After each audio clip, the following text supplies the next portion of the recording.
A timeless fairy tale, known and loved for generations, just became the center of Hollywood's ugliest fight and a shocking real-life drama.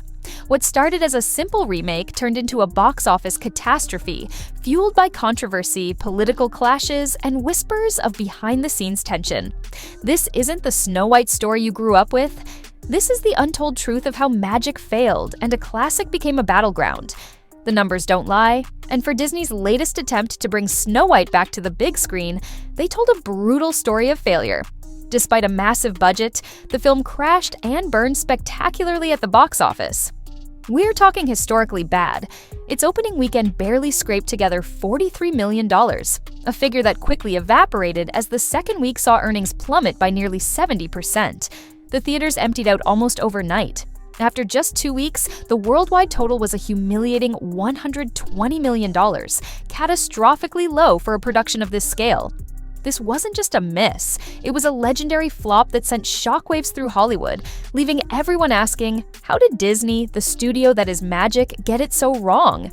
The audience reaction was even more damning. On sites like IMDb, where millions weigh in, the film was hammered with over 163,000 reviews, resulting in an embarrassing average rating of just 1.6. Not out of 5 stars, out of 10.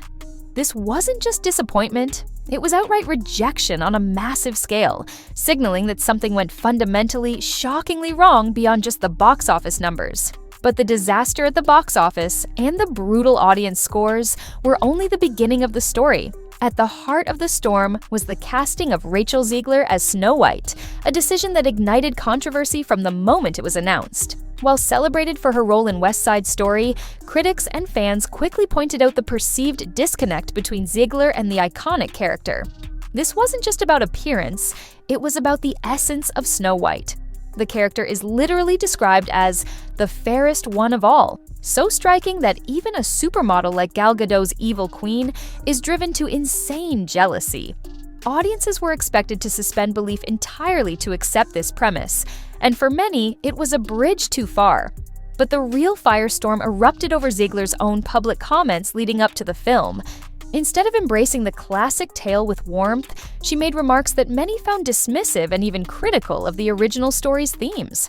She questioned core elements, suggesting the original was outdated and focusing on the need to modernize it in ways that alienated longtime fans.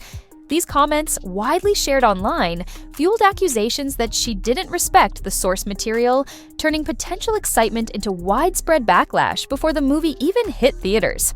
This perceived lack of enthusiasm and controversial public persona became intrinsically linked to the film's struggles. But the issues weren't just about the lead actress's public image. Beyond the casting and controversial comments, the Disney remake found itself entangled in the broader culture wars reshaping entertainment. Critics quickly pointed to the film as another example of Disney's perceived shift towards woke messaging, prioritizing contemporary political themes over traditional storytelling. The famous or infamous phrase, "go woke, go broke," became a recurring theme in discussions about the film's failure. Commentators drew stark parallels between Disney's plummeting film performance and declining approval ratings for certain political ideologies, suggesting the studio and a specific political party were attached at the hip. The argument was that by trying to modernize Snow White to reflect current social trends, Disney alienated the very audience who loved the original for its simple, timeless magic. Rather than acknowledging potential flaws in the movie's direction or script, Zegler herself publicly attributed the failure partly to external factors, specifically citing a competing project as creating market confusion. This stance drew further criticism from those who felt a more direct acknowledgement of the film's internal issues was needed. And speaking of conflict, rumors began to surface about tensions bubbling beneath the surface even during production. Reports from behind the scenes painted a picture of unexpected conflict, fueled by clashing political views between the stars. Whispers emerged about tension between Rachel Zegler and her co-star Gal Gadot, who played the evil queen. The alleged source of friction? Their vastly different and very vocal stances on the Israel-Palestine conflict. Gadot, being from Israel, is reportedly staunchly pro-Israel, while Zegler has been an outspoken supporter of Palestine.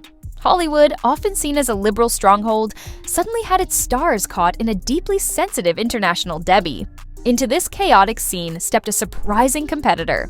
The Daily Wire, a conservative media company, announced its own Snow White adaptation, starring popular conservative YouTuber and host Brett Cooper. This wasn't just another production, it was framed as a direct counter-narrative to Disney's version. Cooper and the Daily Wire explicitly stated their intention to embrace the original fairy tale themes, kindness, love, inner beauty, without incorporating modern political messages or attempting to subvert the core story. They positioned their film as a return to traditional values, directly appealing to the audience segment alienated by Disney's perceived wokeness. This move immediately created a stark ideological divide among fans, turning the Snow White story into a cultural battleground. The Daily Wire's approach amplified the debate about artistic integrity and the purpose of adapting fairy tales in the modern age.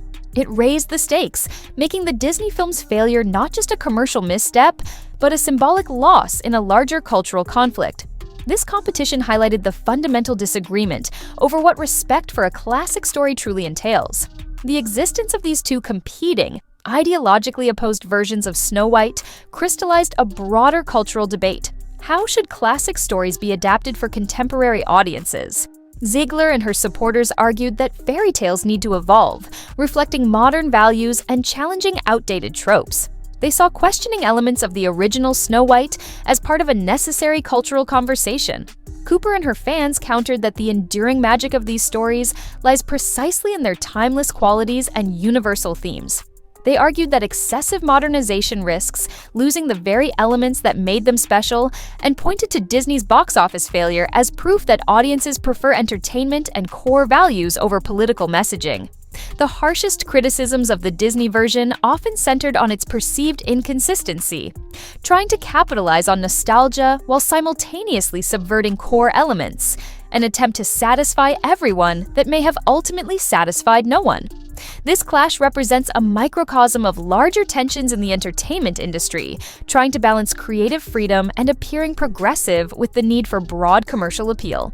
And this controversy had real consequences, extending far beyond the opinions shared on social media. The fallout from Disney's Snow White disaster is still unfolding, with potentially lasting implications for the careers of those involved. Rachel Zegler, who faced significant backlash for her public comments and association with the struggling film, now confronts tough questions from studios. Rumors circulate that the controversy might hinder her chances of landing major roles in the future, prompting questions about whether her public persona has become a liability. Brett Cooper finds herself in a different, but equally scrutinized position. Her film is viewed by many as an overt cultural statement, not just entertainment. Some industry watchers believe her straightforward approach could open doors with audiences feeling underserved by traditional Hollywood, while others warn that the controversy surrounding the competing versions might eventually put her on the defensive. Industry experts are viewing this failure as a major wake-up call. The hard lesson seems to be that simply chasing current social trends or incorporating heavy political messaging doesn't guarantee success, and in fact, might actively harm a film's reception. Veteran producers are reportedly noting that audiences can tell when they are being lectured to versus being entertained, suggesting a potential shift back towards focusing on the timeless elements that made these stories beloved in the first place.